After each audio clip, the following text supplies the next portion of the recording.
kasih sudah setia bersama channel ini. Jangan lupa like, komen, dan subscribe. Selamat membaca dan mendengarkan. Bab 426. Jack mengendarai mobilnya dan segera sampai di rumah. Kamu kembali sangat terlambat, dan kamu bau alkohol. Berapa banyak yang kamu minum, dengan tanya. Setelah Selena selesai mandi, dia berbaring di tempat tidur sambil memainkan ponselnya. Dia meletakkan teleponnya, dan bangkit dari tempat tidur ketika dia melihat Jack kembali. Aku bahkan tidak ingin membicarakannya. Bahwa Ivne, sepupu Tanya, adalah pecandu alkohol. Dia memaksaku untuk minum dengannya. Jack tertawa datar. Dia merogoh lemarinya untuk mencari piyama dan bersiap untuk pergi tidur. Selena berjalan di belakangnya dan mengendus. Tidak mungkin, kenapa aku mencium bau parfum di tubuhmu? Bukankah kamu mengatakan, kamu tidak bersama dengan wanita kaya itu? Bukankah kamu mengatakan bahwa, wanita kaya itu adalah Dewi Perang dan dia adalah temanmu? Selena mengoceh. Huff. Saya pikir kamu tidak pergi minum dengan Nona Drake, tetapi pergi mencari wanita kaya itu. Jack agak terkejut melihat, bagaimana hidung Selena cukup sensitif untuk membedakan aroma parfum pada dirinya. Dia tertawa getir sebelum menjawab, jangan khawatir, Selena. Suamimu adalah pria yang saleh dan bermoral. Apa aku terlihat seperti seseorang yang mengandalkan uang dari wanita kaya? Selena memiringkan kepalanya dan cemberut. Aku tidak bisa mengatakan dengan pasti. Kamu cukup tampan, dan kamu memang memiliki potensi, jawabnya dingin. Jack tidak marah ketika mendengar itu. Sebaliknya, perasaan hangat menyebar ke seluruh tubuhnya. Dia maju selangkah dan melingkarkan tangannya di pinggang Selena. Apakah kamu cemburu, sayang? Aku tidak menyangka kamu akan begitu peduli padaku. Dalam mimpimu, aku sama sekali tidak peduli padamu. Selena berjuang keluar dari pelukan Jack dan mundur 2 langkah. Biarkan aku menjelaskan semua ini, Jack. Aku tidak akan menyalahkanmu jika kamu bisa membuat wanita lain jatuh cinta kepadamu, tetapi jika kamu menjadi sugar baby wanita hanya untuk uang, aku akan menjadi orang pertama yang akan meludahi wajahmu. Apakah ada perbedaan? Jack bingung. Selena mengangkat dagu dan menyilangkan tangannya. Tentu saja ada perbedaan. Dalam situasi sebelumnya, suami saya adalah pria yang cakap dan menawan yang layak mendapatkan cinta dari wanita lain. Dalam situasi terakhir, suami saya adalah gelandangan tidak berguna, yang tidak dapat menghidupi keluarganya tanpa menjadi sugar baby wanita kaya. Jangan khawatir, aku jelas bukan sugar baby wanita kaya, kata Jack sambil tersenyum kering. Bukankah aku sudah mengatakan sebelumnya, Ivne Drake ingin mencari seseorang untuk minum bersamanya. Dia mabuk dan tidak bisa bergerak, dan aku tidak punya pilihan selain menggendongnya di punggungku. Itulah sebabnya, aku memiliki parfum Ivne di punggungku. Dia mengangkat bahu dan mengangkat tangannya. Lagi pula, aku mengatakan yang sebenarnya. Jika kamu tidak percaya padaku, kamu bisa bertanya pada Nona Drake. Baiklah, aku tahu. Pergi dan mandilah, kamu masih harus bekerja besok pagi. Selena tersenyum dan mendorong Jack ke kamar mandi. Bagaimana kalau kau ikut denganku, sayang? Aku ingin ditemani. Jack mau tak mau menggoda wanita cantik di depannya. Aku sudah mandi. Selena memutar bola matanya. Kamu tidak tampan, akan tetapi pikiranmu liar. Yah, bukankah kamu mengatakan bahwa aku memiliki potensi untuk menjadi sugar baby wanita kaya? Mengapa aku tidak tampan sekarang? Mungkin kau telah menemukan dirimu seorang wanita kaya buta. Selena memutar matanya lagi, meskipun dia merasakan kehangatan di hatinya dalam hal ini. Dia tiba-tiba menyadari bahwa dia jatuh cinta lebih dalam dengan pria ini. Dia hanya kembali beberapa jam lebih lambat dari sebelumnya, dan dia sudah mengkhawatirkannya. Jika itu terjadi di masa lalu, dia akan pergi tidur lebih dulu. Keesokan paginya, Ivne duduk dan meregangkan tubuh setelah dia bangun. Lengannya kemudian membeku di udara, saat dia terlihat sangat bingung. Bab 427. Ivne menunduk untuk melihat tubuhnya dan melihat dia mengenakan piyama tali spaghetti. Ivne menghirup udara dingin seteguk. Ya Tuhan. Tidak mungkin. Bagaimana aku bisa pulang tadi malam? Siapa yang memandikanku, dan memakaikan pakaian untukku? Dia menyimpulkan bahwa, Tanya bukanlah orang yang membawanya pulang, dan dia secara bertahap menjadi ketakutan. Jangan bilang itu, Jack. Secara kebetulan, Tanya membuka pintu kamarnya dan masuk saat itu juga. Oh, kamu sudah bangun. Kupikir kamu masih tidur. Aku tidak menyangka, kamu bisa kalah dari Jack dalam minum. Tanya agak terkejut saat melihat Ivne duduk tegak. Tanya, bagaimana aku kembali ke sini tadi malam? Apakah Jack White membawaku ke sini? Apakah kita naik taksi? Ivene tersadar ketika dia melihat Tanya memasuki ruangan. Pertanyaannya menyembur keluar sebelum dia bahkan bisa menjernihkan pikirannya. Jaraknya terlalu dekat, jadi kita tidak naik taksi, Tanya berbicara sebelum tertawa kecil. Kamu terlalu mabuk, jadi aku meminta Jack untuk menggendongmu di punggungnya, tambah Tanya. Apa? Maksudmu aku terlentang di punggungnya? Ivene kehilangan kata-kata, rasa bersalah dan malu menguasai akal sehatnya. Yang terpenting, dia berpakaian minim malam sebelumnya, dan dia tidak tahu apakah pria itu melakukan sesuatu yang tidak menyenangkan padanya, sambil membawa dirinya yang mabuk. Dia tidak bisa mengingat apapun sama sekali. Jangan bilang bahwa kamu masih bingung karena alkohol. Bagaimana lagi dia bisa menggendongmu, jika kamu tidak berbaring telentang? Tanya tertawa saat melihat wajah bingung Ivene. Lalu, siapa yang mengganti bajuku? Jangan bilang kalau itu dia juga. Ivene tampak sedih. Orang itu. Jangan bilang dia melakukan sesuatu padaku saat aku mabuk berat. Tanya terperangah. Jangan khawatir, dia bukan tipe orang seperti itu. Kamu benar-benar mabuk berat, dan karena itulah kami memasukkanmu ke dalam bak mandi. Aku meminta pelayan untuk menggantimu dengan piyama. Dia duduk di sebelah Ivene di tempat tidur, cekikikan. Biarkan aku memberitahumu, Ivene. Jack sangat malu ketika aku memintanya untuk membawamu kembali tadi malam. Dia juga tidak setuju pada awalnya. Kami bertemu Harvey di sepanjang jalan, Tanya berbicara sebelum cekikikan keluar dari bibirnya. Kamu seharusnya melihat betapa merah wajahnya. Apa yang membuatnya malu? Orang itu memanfaatkanku. Seharusnya aku yang malu, sekarang Harvey melihatku dalam keadaan seperti itu. Wajah Ivene sangat memerah. Pria itu tahu bahwa aku perempuan, tapi dia tidak menunjukkan belas kasihan padaku saat minum. Ahem. Suster Ivene, kaulah yang memaksanya mengikuti kontes minum tadi malam. Apa kau tidak ingat betapa sombongnya kau tadi malam? Tanya tertawa datar. Terserah, aku akan mandi. Sungguh, orang itu aneh. Bagaimana dia memiliki toleransi alkohol yang begitu besar?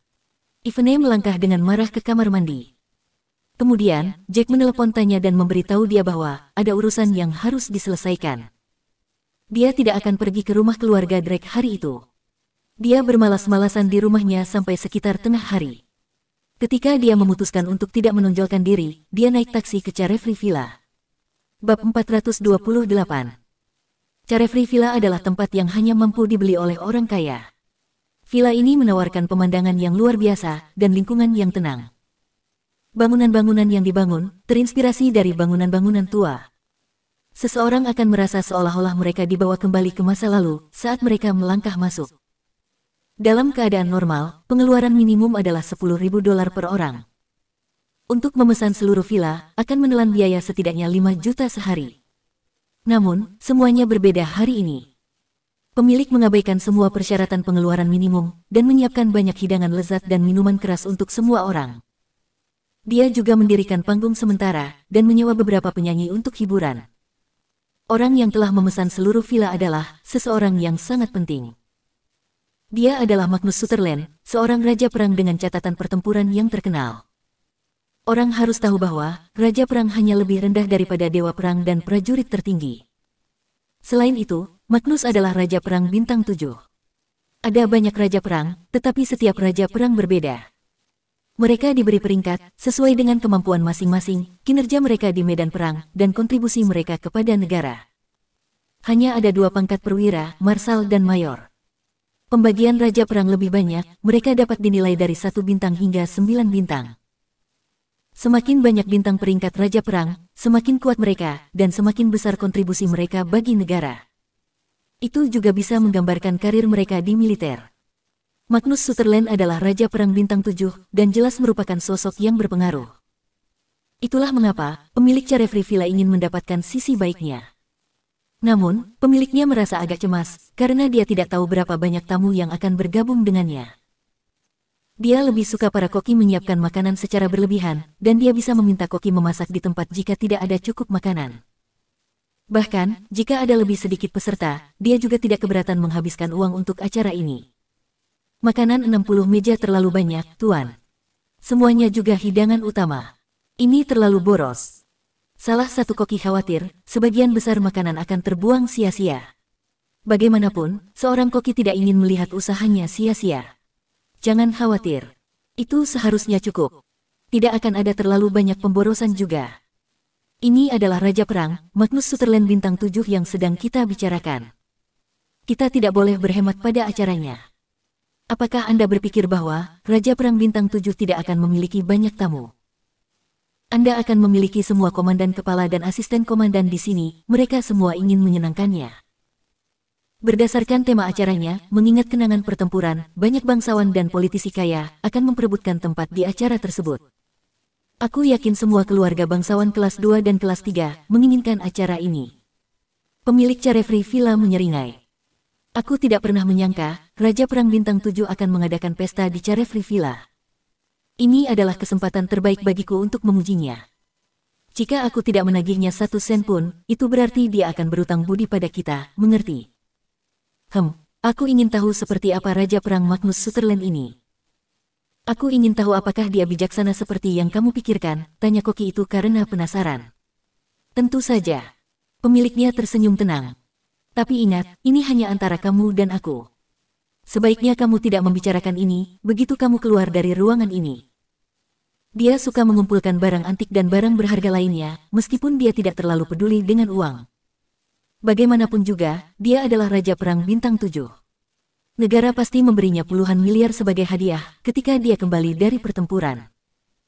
Tuan Miller berhenti sejenak sebelum melanjutkan, terlebih lagi, dia menyukai wanita cantik. Tidak banyak orang yang tahu tentang ini, dan saya hanya mendengarnya melalui seorang marsal. Jadi begitulah dia. Koki itu mengangguk. Jika Anda tahu apa yang dia suka, maka Anda harus bisa menyesuaikan acaranya dengan seleranya, Tuan Miller. Itu benar, meskipun Magnus Sutherland ini menyembunyikan sisi dirinya dengan cukup baik. Bab 429. Tuan Miller mengangguk dan melihat arlojinya. Baiklah, sudah hampir waktunya. Beritahu koki lain bahwa kita harus menyajikan semua hidangan tepat pukul 12. Tidak boleh ada kesalahan, mengerti? Tuan Miller kemudian meluruskan kerah kemejanya dan pergi keluar. Aku akan keluar dan melihat-lihat. Seharusnya ada banyak tamu di luar. Aku harus pergi dan memperkenalkan diri kepada mereka. Pada saat ini, Jack tiba sendirian di pintu masuk Carefree Villa. Salam, Pak. Ada yang bisa saya bantu? Seorang nyonya rumah melangkah ke arah Jack dan menunjukkan senyum sopan di wajahnya. Aku. Jack terdiam sesaat sambil memutar otak untuk menjawab. Setelah beberapa saat, dia melanjutkan, saya di sini untuk berpartisipasi dalam pertemuan para veteran mengingat kenangan pertempuran. Nyonya rumah menyeringai. Saya tahu Anda di sini untuk pertemuan itu, Tuan. Saya ingin tahu status dan pangkat Anda. Biarkan saya memproses pendaftaran untuk Anda, dan tuan rumah kami telah menyiapkan lencana peringatan untuk semua orang di acara tersebut. Anda dapat memasang pin lencana di pakaianmu. Jack berpikir sejenak sebelum menjawab, saya hanya seorang prajurit biasa. Karena Raja Perang mengadakan pertemuan, saya di sini hanya untuk bertemu dengan beberapa teman dan mengobrol sambil minum. Senyum di wajah nyonya rumah sedikit memudar ketika dia mendengar bahwa dia hanyalah seorang prajurit. Oh. Dia menggumamkan jawaban sebelum berjalan pergi, hanya untuk kembali dengan lencana yang terbuat dari perunggu. Ini adalah lencana peringatan untuk Anda, Tuan, dan Anda dapat memakainya sendiri. Terima kasih telah mengunjungi Carefree Villa. Kami harap Anda bersenang-senang di sini. Baik. Jack tersenyum pada nyonya rumah sebelum berjalan pergi, bersiap untuk mengenakan lencana. Pada saat yang sama, seorang wanita berambut pendek dengan poni lurus berjalan menuju pintu masuk. Dia memiliki sikap pantang menyerah, dan orang bisa tahu pada pandangan pertama bahwa dia adalah seorang veteran. Salam, Nyonya. Nyonya rumah pergi untuk menyambutnya, dan memberinya pidato pengantar yang sama. Wanita itu tersenyum setelah nyonya rumah selesai berbicara. Saya hanya seorang panglima, apakah saya harus mendaftarkan nama saya? Oh, tidak perlu. Ini lencana peringatanmu. Selamat datang di pertemuan ini, biarkan aku memakaikannya untukmu. Anda memiliki fisik yang bagus. Saya sangat iri padamu. Nyonya rumah tersenyum ketika dia membantu wanita itu mengenakan lencana. Jack memandangi lencana wanita itu, lalu ke miliknya sendiri. Dia mengerutkan alisnya. Lencana itu hanya sebesar ibu jarinya. Di atasnya tertulis Reminiscing the Memories of Battle, dan di bawahnya ada Carefree Villa dengan font yang lebih kecil. Jack berpikir bahwa tempat tersebut mempertimbangkan untuk mensponsori lencana peringatan itu.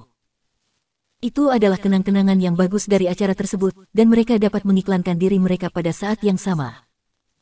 Namun, dia segera menyadari bahwa lencana wanita itu terbuat dari bahan yang berbeda dari miliknya. Lencananya terbuat dari perunggu, sedangkan lencana panglima perempuan terbuat dari perak. Jack tidak terlalu senang dia diperlakukan berbeda. Bab 430. Komandan perempuan itu memperhatikan Jack. Dia tersenyum padanya dan masuk ke dalam. Jack berdiri di samping, berpura-pura mengagumi tanaman bonsai. Semakin banyak orang tiba di tempat tersebut. Seperti yang diharapkan, prajurit biasa menerima lencana peringatan perunggu, sementara komandan kepala dan asisten, mereka menerima lencana perak. Beberapa menit kemudian, seorang pria datang. Pria itu adalah seorang mayor, dan sikap nyonya rumah terhadapnya jauh lebih ramah. Jack melirik lencana peringatan pria itu saat dia berjalan melewatinya. Itu terbuat dari emas. Desain semua lencananya hampir sama, meski bahannya jauh berbeda. Beberapa saat kemudian, Raja Perang Bintang 1 tiba. Dia tampak agak muda dan bersemangat. Lencana orang itu terbuat dari platinum. Jack menggelengkan kepalanya dengan getir. Dia menyimpulkan bahwa lencana itu memang diberikan sesuai dengan pangkatnya.